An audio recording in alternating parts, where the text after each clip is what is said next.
परत एकही जन आक्रोश मोर्चा, हिंदू जन आक्रोश मोर्चा घेण्याची वेळ येणार नाही। अशा पद्धतीने छत्रपती शिवाजी महाराजांचा भगवा ध्वज या ठिकाणी करमाळ्यामध्ये निर्माण करण्याचं काम हे तुमचं आहे, ही तुमची जबाबदारी आहे। आज ज्या वेळेला आपल्या लोकांवरती हल्ला झाला, कुठून झाला पोलिसांना काही माहिती नाही। मंदिराच्या मधून प्रार्थना करून जात असताना आपल्या महिला यांच्यावरती हल्ला तो मस्जिदीतून लोकांनी केला। कशा करता केला?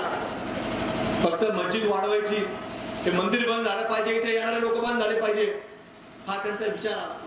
ते पहिल्या दिवशी ट्रायल घेत असतात आणि जर याच्यावर कोणी काय प्रतिक्रिया दिली नाही तर हळूहळू तो प्रयत्न ते पुढे घेऊन जात असतात। म्हणून आपल्या सर्वांनी आता जागृत झालं पाहिजे। आता दीपावलीच्या निमित्तानं देखील आता बाजारपेठ आहे, मी तुम्हाला सर्वांना विनंती करत, जो जो दीपावलीच्या निमित्तानं काही खरेदी करत एक लक्षात घ्या, ती खरेदी करत असताना आपला पैसा, आपली खरेदी आणि आपल्यातला जो नफा भेटल तो फक्त आणि फक्त हिंदू माणसालाच झाला पाहिजे।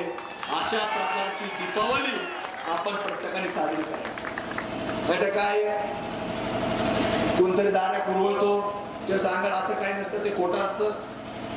पण आपल्याच खरेदीतनं आपल्याच माणसाची दीपावली चांगली साजरी झाली पाहिजे याची विचार आपण प्रत्येकाने समाजामध्ये करणं गरजेचं आहे।